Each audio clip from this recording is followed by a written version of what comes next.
ভারতের উদ্বেগ তো থামছেই না, বরং প্রতিনিয়ত তাদের উস্কানিমূলক কার্যক্রম এবং বক্তব্য দুই দেশের সম্পর্কে ফাটল ধরাচ্ছে। বাংলাদেশকে নিয়ে ভারতের তৎপরতা এমন যে এই দেশ যেন তাদের অঙ্গরাজ্য। আমার নাতি বলতেছে নানু আমি এখানে বসে আছি, আমার বন্ধু বান্ধব আসবে, আমরা গান শিখবো, সবাই মিলে গান গাবো একসাথে, এই হলো প্ল্যান গুছাইছে। ও কি করছে, দৌড়ও দেয় না কিছু না, যারা দোষী তারা দৌড় দিয়ে চলে গেছে। নীতি প্রখর বাড়ছে, এই যে এখন এই যে মানুষ অনেক বেকার হয়ে গেছে, এখন মানে যারা বলেন যে আওয়ামী লীগ সরকারের নামে সবার উপরে নির্যাতন করা হচ্ছে, যে আওয়ামী লীগ সরকার এরা আওয়ামী লীগ করতো, যে হয়তো ভোট দিয়েছে, তারা জাস্ট শুধু ভোট দিয়েছে, কিন্তু তাদের উপর নির্যাতন চালানো হচ্ছে। কেন তারা ভোট দিলে কি তারা কি আওয়ামী লীগ করে গেছে? আজকে সকালে পত্রিকায় দেখলাম ইউনূস সাহেব আজকে সকালে বলেছেন যে আগামী ডিসেম্বর কিংবা জানুয়ারি নাগাদ বাংলাদেশের নির্বাচন অনুষ্ঠিত হবে। এটা শুধু ভারতের একটা যুদ্ধ ছিল এবং এটাকে তারা ভারতের স্বাধীনতা দিবস হিসেবে আজকে পালন করছে। এটাকে আমরা বাংলাদেশের স্বাধীনতা এবং অখণ্ডতার উপরে আমরা হুমকি মনে করছি। আপনি যদি প্রচন্ড পরিমাণ ভারত বিদ্বেষী হন তাতে আমার কোনো সমস্যা নেই। আপনি বাংলাদেশে ভারতের আগ্রাসন, ভারতীয় আধিপত্যবাদের বিরুদ্ধে থাকলেও আমি আপনার পক্ষে থাকব। কিন্তু আপনি ভারতীয় আগ্রাসনের বিরোধী হন, ভারতীয় আধিপত্যবাদের বিরোধী হন এবং আপনি শুধুমাত্র ভারত বিদ্বেষী হন, তাতে কোনো সমস্যা নেই। কিন্তু ভারত বিদ্বেষী হতে হলে আপনাকে কি পাকিস্তান প্রেমী হতে হবে? বন্ধুর প্রতি কৃতজ্ঞতা, উনি আমাদের একটা স্বাধীন সার্বভৌম দেশ দিয়েছেন। এবং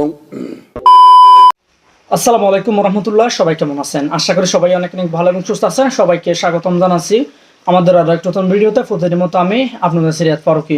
দর্শক, আজকের ভিডিও টাইটেল এবং থাম্বনেল দেখে ইতিমধ্যে বুঝতে পেরেছেন আজকে কি বিষয়টা নিয়ে কথা বলবো।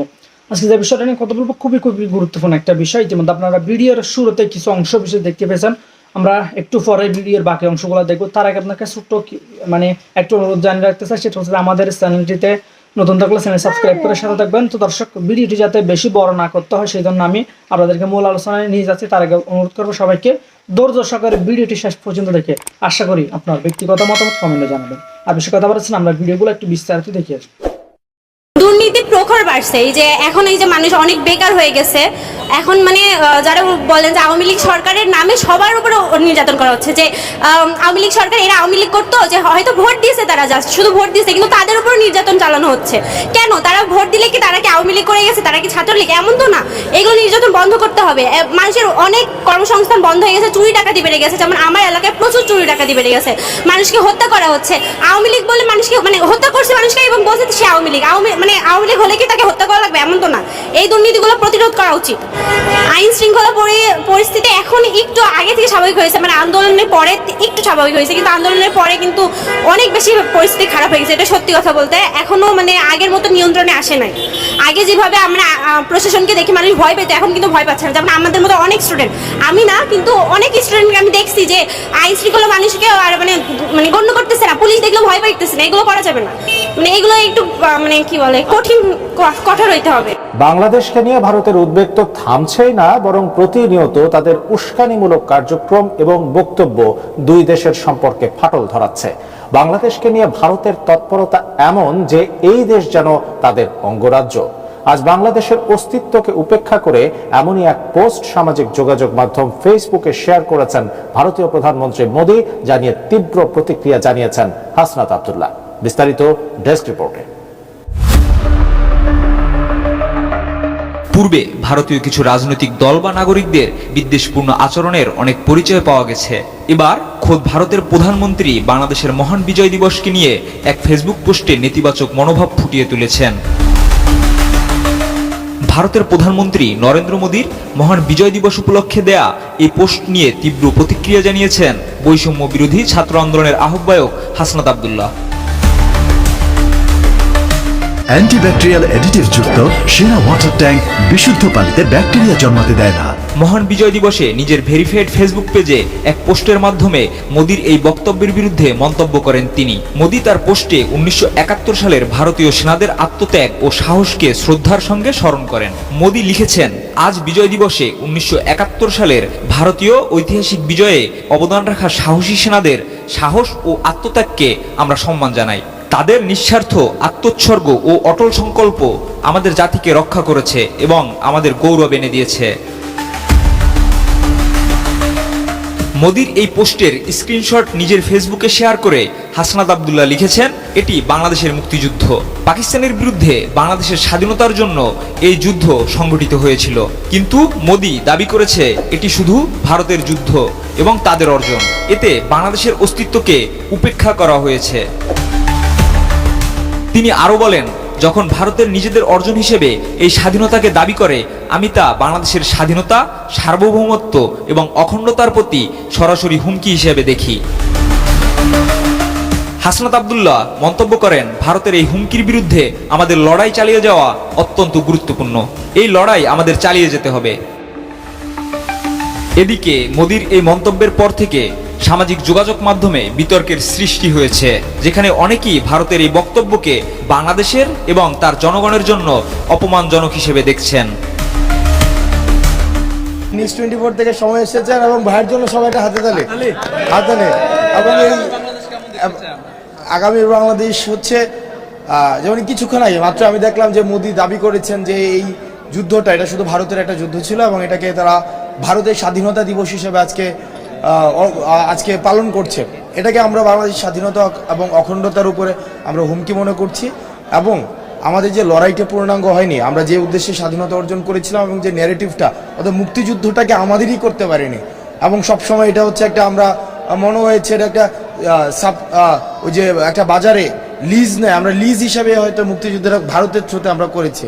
আমরা এই মুক্তিযুদ্ধের সম্পূর্ণ দখলদারিত্ব চাই, আমরা স্বাধীনতার পূর্ণ অধিকার চাই, আমরা হচ্ছে এই স্বাধীনতার পূর্ণ দখলদারিত্ব চাই এবং পরবর্তী বাংলাদেশে শুধুমাত্রই বাংলাদেশে এক্ষেত্রে কোনো ভারতীয় আগ্রাসন, কোনো বিদেশি আগ্রাসন, কোনো বহিঃশক্তির কোনো আক্রমণ, অখণ্ডতার প্রতি হুমকি নিয়ে বাংলাদেশ আর থাকবে না। বাংলাদেশ নিজের ভূখণ্ডে একটা কমিউনিটি হয়ে উঠবে এবং আন্তর্জাতিক ভূখণ্ডে একটা সিভিলাইজেশন হয়ে উঠবে। আপনি যদি প্রচন্ড পরিমাণ ভারত বিদ্বেষী হন, তাতে আমার কোনো সমস্যা নেই। আপনি বাংলাদেশে ভারতের আগ্রাসন, ভারতীয় আধিপত্যবাদের বিরুদ্ধে থাকলেও আমি আপনার পক্ষে থাকব। কিন্তু আপনি ভারতীয় আগ্রাসনের বিরোধী হন, ভারতীয় আধিপত্যবাদের বিরোধী হন এবং আপনি শুধুমাত্র ভারত বিদ্বেষী হন, তাতে কোনো সমস্যা নেই। কিন্তু ভারত বিদ্বেষী হতে হলে আপনাকে কি পাকিস্তান প্রেমী হতে হবে? বিগত আওয়ামী লীগ সরকারের 1.5 দশকের শাসন আমলে ভারতের সঙ্গে বাংলাদেশের বা আওয়ামী লীগের যে জোর, সেটা নিয়ে প্রচুর সমালোচনা রয়েছে, অনেক সমালোচনা রয়েছে।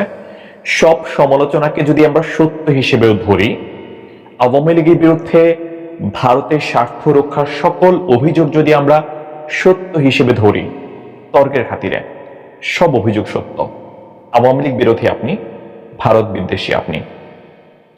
অবশ্যই কাঁটাতারে ফেলানের মৃতদেহ ঝুলে রয়েছে সেই চিত্র, সেই ছবি অবশ্যই একজন বাঙালিকে, বাংলাদেশিকে বা বাংলাদেশি বাঙালিকে অবশ্যই কষ্ট দেবে। আপনার সেই অনুভূতিকে আমি রেসপেক্ট করি এবং আপনার সেই জায়গা 100% সত্য, সেই জায়গাটা একান্তভাবে আমারও রয়েছে। এই অন্যায়ের প্রতিবাদ করবেন অবশ্যই আপনি। এই অন্যায়ের জোরালো প্রতিবাদ কেন আওয়ামী লীগ করেনি সেটার আপনি তুমুল সমালোচনা, তীব্র সমালোচনা করবেন। ভারতের সঙ্গে আওয়ামী লীগের যত গোপন চুক্তি যদি আদৌ হয়ে থাকে, সব আপনি জনসমক্ষে প্রচার করেন। আওয়ামী লীগ ভারতের সঙ্গে দেশের স্বার্থ যদি বিকিয়ে কোনো ধরনের পলিসি তারা তৈরি করে, কোনো চুক্তি তারা করে, সেটাও আপনারা প্রকাশ করেন, প্রচার করেন, জনগণকে সত্যটা জানান। এসব কিছু মেনে নিচ্ছে, কিন্তু এর মানে কি আপনি পাকিস্তানের সঙ্গে আপনাদের ভালোবাসার সম্পর্ক তৈরি করবেন? এটা কি করে সম্ভব? যে দেশটা 71 সালের মহান মুক্তিযুদ্ধে আমাদের উপর বর্বরচিত হামলা চালিয়েছে, লাখো লাখো মানুষকে নির্বিচারে মেরে ফেলেছে, গণহত্যা করেছে, সেই দেশটা এখনো পর্যন্ত ক্ষমা চায়নি। সেই দেশটার প্রতি আপনাদের প্রেম কি করে আসে? যদি আপনাদের সেই দেশটার প্রতি প্রেম আসে, সেই ব্যাপারে আমার মন্তব্য একটা বড় না। কোনোভাবেই সেটাকে সাপোর্ট করব না। কেন করব? 71 সাল খুব বেশি দূরের সময় নয়। 71 সালে মহান মুক্তিযুদ্ধে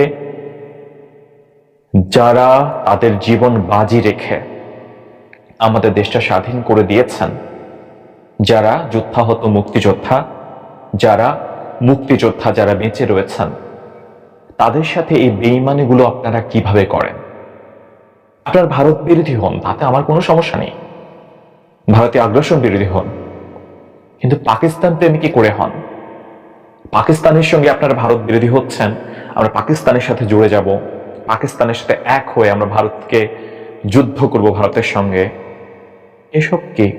মানে পাকিস্তানের সঙ্গে কেন আপনাকে জড়তে হবে? যদি আপনারা ভারতের বাইরে অন্য কোনো তৃতীয় দেশ খুঁজতে চান, যাদের সঙ্গে আপনাদের সম্পর্ক উন্নয়ন করতে চান বা আমাদের দেশের সম্পর্ক উন্নয়ন করতে চান, আমরা চীনের সঙ্গে যুক্ত হতে চাই বা হওয়া যায়।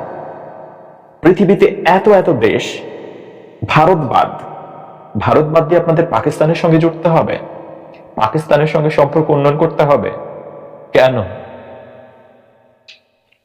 এই যে 24-এর গণ অভ্যুত্থানকে অনেকেই স্বাধীনতা বলছেন, দ্বিতীয় স্বাধীনতা বলছেন, নতুন বাংলাদেশ বলছেন।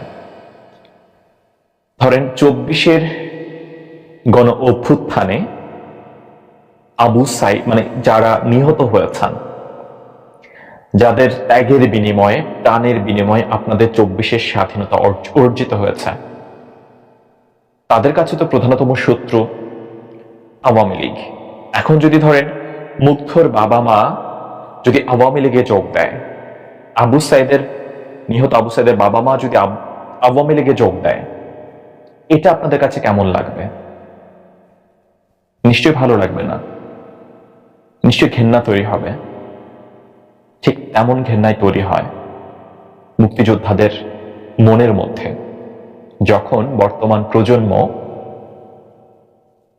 অনেকেই তারা পাকিস্তানের সঙ্গে ভালোবাসার সেতু বন্ধন করতে চায়। আমার এই কথাগুলো আমি জানি না, আপনাদের হয়তো অনেকের খারাপ লাগতে পারে, অনেকেই কমেন্টে আমাকে গালিগালাজ করতে পারেন, আমাকে অনেকে আওয়ামী লীগের দোসর বলতে পারেন, আমাকে অনেকে ফ্যাসিস্টের দোসর বলতে পারেন।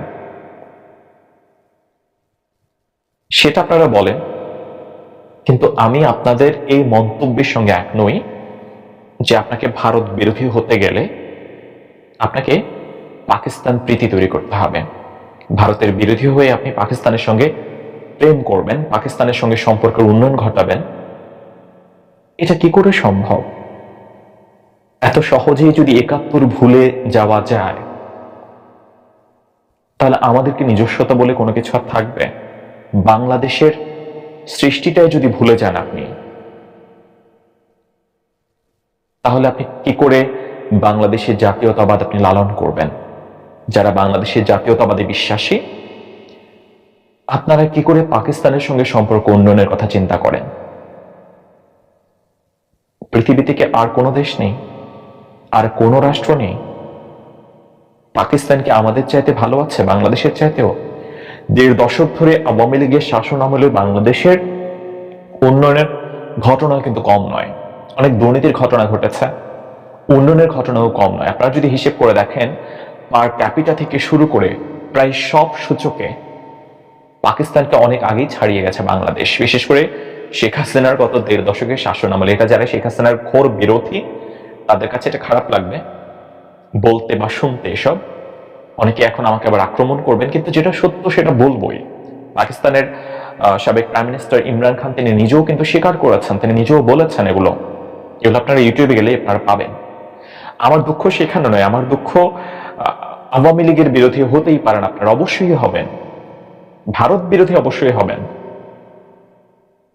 কিন্তু যে দেশটা আমাদের পূর্বপুরুষদের উপরে গণহত্যা চালিয়েছে, নির্মম নির্যাতনের ঘটনা ঘটিয়েছে, লাখ লাখ মানুষকে মেরে ফেলেছে, লাখো মা বোনকে ধর্ষণ করেছে, সেই দেশের প্রতি, সেই রাষ্ট্রের প্রতি আপনাদের প্রেম ভালোবাসা কি করে নতুন করে জন্মাতে পারে? আমার আপত্তি সেখানে। শুধুমাত্র তাদের দেশের মানুষ ইসলাম ধর্ম পালন করেন, আমাদের দেশের মানুষ ইসলাম ধর্ম পালন করেন, এটার জন্যই। তাহলে অন্যান্য যে রাষ্ট্র রয়েছে, মুসলিম রাষ্ট্র, তাদের সেসব দেশের সঙ্গে সম্পর্ক উন্নয়ন ঘটান, সেসব দেশের সঙ্গে বাণিজ্য সম্পর্ক বৃদ্ধি করেন। পাকিস্তানি কি শুধুমাত্র বিশ্বের একমাত্র মুসলিম কান্ট্রি? আপনারা যে প্রেম নিয়ে ধর্ম এক বলে, মুসলিম ভাই বলে আপনারা যে দেশটার প্রতি, পাকিস্তানের প্রতি এত প্রেম আপনাদের তৈরি হয়, সেই ধর্মকে ভিত্তি করেই তো আলাদা রাষ্ট্র তৈরি হয়েছিল, ভারত আর পাকিস্তান। সেই পশ্চিম পাকিস্তানের মানুষজন, আমাদের পূর্ব পাকিস্তান, আমাদের বাংলাদেশ, আমাদেরকে কেন তারা নিচু চোখে দেখত? কেন তারা মনে করেনি যে মুসলিম মুসলিম ভাই ভাই? কেন কেন তারা আপনাদের এই মুসলিম ভাইদের উপরে, বোনদের উপরে নির্বিচারে গণহত্যা চালিয়েছিল? কেন লাখো মা বোনকে তারা রেপ করেছিল? এই প্রশ্নগুলো কি আপনাদের মনের মধ্যে জাগে না? একটা মুসলিম কান্ট্রি বলে এটা কেমন মুসলিম রাষ্ট্র? মুসলিমদের বা কোন আইনে, ধর্মগ্রন্থের কোন আইনে, কোন কথায় বলা হয়েছে আর একটা দেশে নির্বিচারে গণহত্যা চালাতে? সেসব দেশ, সেই দেশটার প্রতি আপনাদের যখন প্রেম তৈরি হয় তখন কষ্ট লাগে, তখন খারাপ লাগে। 24শে গণ অভ্যুত্থানেও কিন্তু বঙ্গবন্ধুর একটা ভাষণ আপনারা বারবার বাজিয়েছিলেন, রিয়ালিটি মাইন্ড না নেন।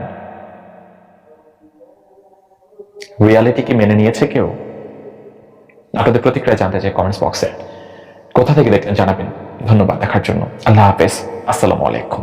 বঙ্গবন্ধুর প্রতি কৃতজ্ঞতা। উনি আমাদের একটা স্বাধীন সার্বভৌম দেশ দিয়েছেন, এবং যেই দেশে আজকে আমি, সেই স্বাধীন দেশের আমি আজকে সেনাপ্রধান। সমস্ত শহীদদের প্রতি আমার কৃতজ্ঞতা, সমস্ত মুক্তিযোদ্ধাদের প্রতি আমার কৃতজ্ঞতা। তারা তাদের সোনালী দিনগুলো আমাদের জন্য উৎসর্গ করেছেন, এবং আজকে আমরা এই স্বাধীন সার্বভৌম দেশ পেয়েছি।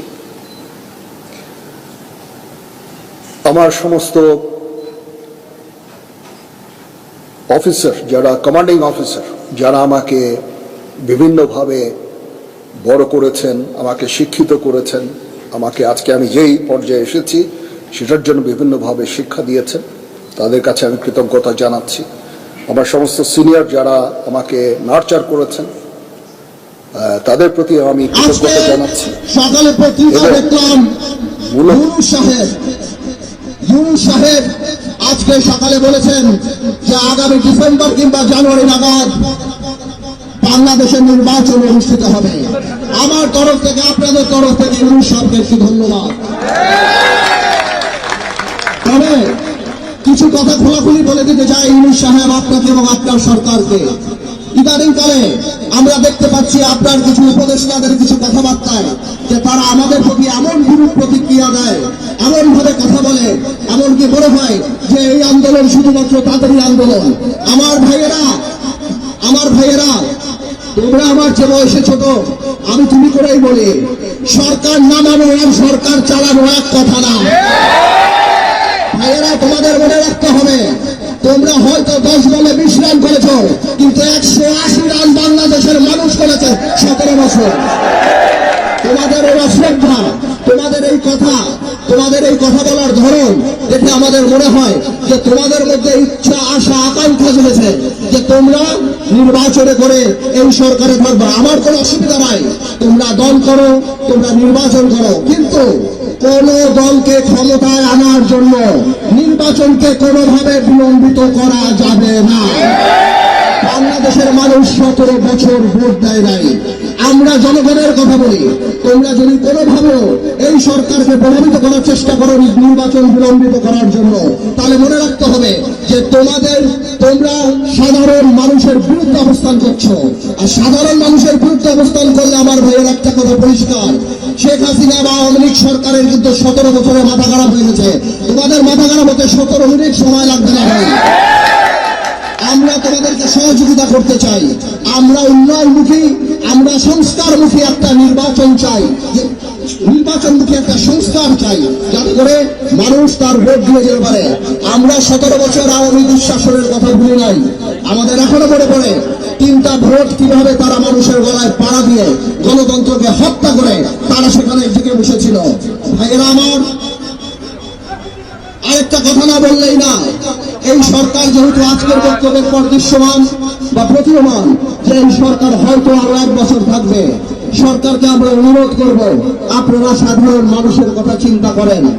ইউনূস সাহেব, অর্থনীতি আর রাজনীতি এক জিনিস না। অর্থনীতিতে 2 আর 2 4 হয়, রাজনীতিতে 2 আর 2 22 হয়। ইউনূস সাহেব, আপনি আপনার উপদেশটা একবার বাজারে যে দেখেন, সাধারণ মানুষের না বিশ্বাস হয়ে গেছে। জিনিসপত্রের যে দাম, মানুষ বাবা সন্তানদের সাথে ভাত খেতে লজ্জা পায়, বাজারে গেলে মানুষ লজ্জা পায়। ইউনূস সাহেব, আমি বারবার বলেছিলাম আপনাকে জনসম্পৃক্ত কিছু উপদেষ্টা রাখুন। আজকে এখানে যারা বসা, কেউ বাণিজ্য মন্ত্রীর নামও বলতে পারে না। ইউনূস সাহেব, এভাবে করে আপনি হয়তো থাকতে পারেন, কিন্তু আপনার কিন্তু মানুষের কিন্তু ক্ষোভ আপনার উপরে বেড়ে যাবে। আজকে ব্যবসায়ীদের সাথে কথা বলেন, ব্যবসায়ীরা গোপনে আমাদেরকে বলে তাদের অবস্থা এত খারাপ, তাদের ব্যবসা বাণিজ্য হচ্ছে না।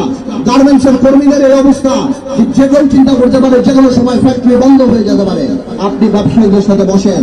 ইউনূস সাহেব, মনে রাখবেন, আপনারা কাজ করেন, কিন্তু পলিথিন বন্ধ করা, হর্ন বাজানো, গ্লাস সরা, প্লাস্টিকের মগ রাখা, এইসব আপনাদের কাজ না। আপনারা ঠিক করেন আপনারা কি কাজ করবেন। আমরা কথা দিচ্ছি, আমাদের সকল সহযোগিতা আপনারা পাবেন। আরেকটা কথা ইউনূস সাহেব না বললেই না, এখনো আমরা দেখি আওয়ামী শাসন আমলের দুর্নীতিবাজরা ঘুরে বেড়াচ্ছে।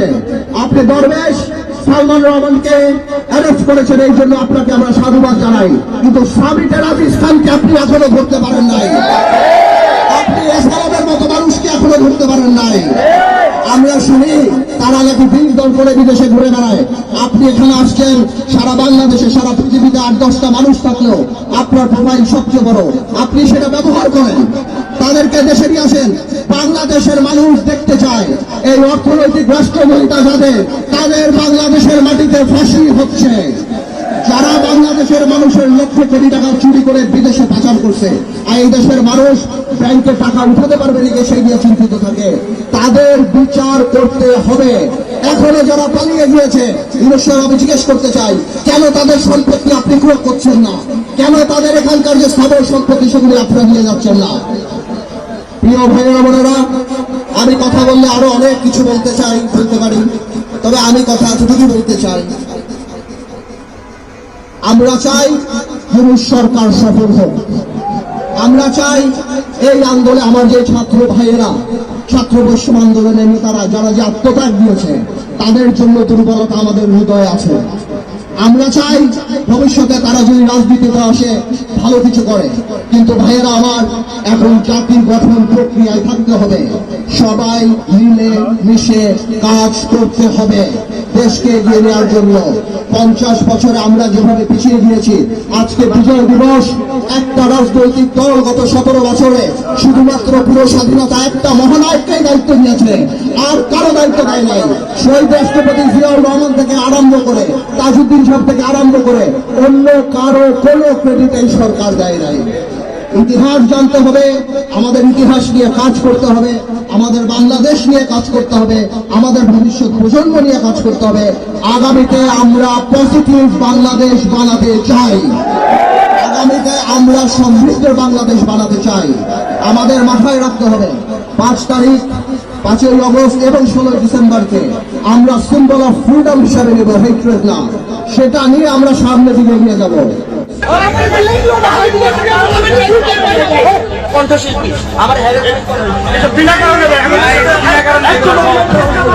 আমার নাতি বলতেছে, নানু আমি এখানে বসে আছি, আমার বন্ধু বান্ধব আসবে, আমরা গান শিখবো, সবাই মিলে গান গাবো একসাথে, এই হলো প্ল্যান করতেছে।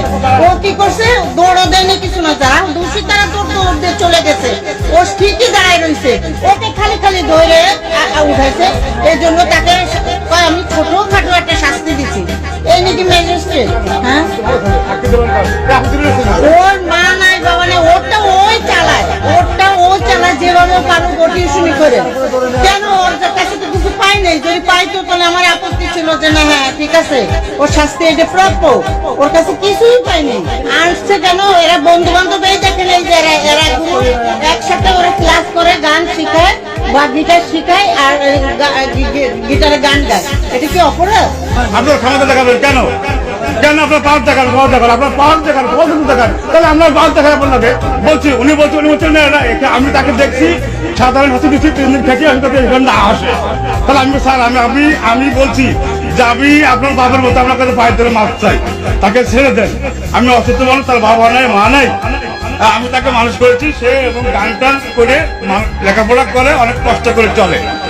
তার আর কেউ পৃথিবীতে নেই, হ্যাঁ, গিটার শিখায় এবং তার 10টা ছেলে আছে। এই যে তো প্রিয় দর্শক, ইতিমধ্যে আপনারা সবাই ভিডিওগুলো দেখে আশা করি বুঝতে পেরেছেন আজকের ভিডিওর বিষয়বস্তু। আশা করি ভিডিওটা দেখে আপনাদের কেমন লেগেছে, বক্তব্যগুলো প্রসঙ্গে আপনার মতামত অবশ্যই দ্রুত কমেন্টে জানিয়ে ফেলবেন। আর আমাদের চ্যানেলটিতে নতুন থাকলে বরাবর মতো অবশ্যই আমাদের চ্যানেল সাবস্ক্রাইব করে সাথে থাকবেন। যারা ইতিমধ্যে সাবস্ক্রাইব করেছেন তাদেরকে অসংখ্য অসংখ্য ধন্যবাদ। যারা সাবস্ক্রাইব করেনি তাদেরকে অনুরোধ করবো আমাদের চ্যানেলের সাথে থাকুন।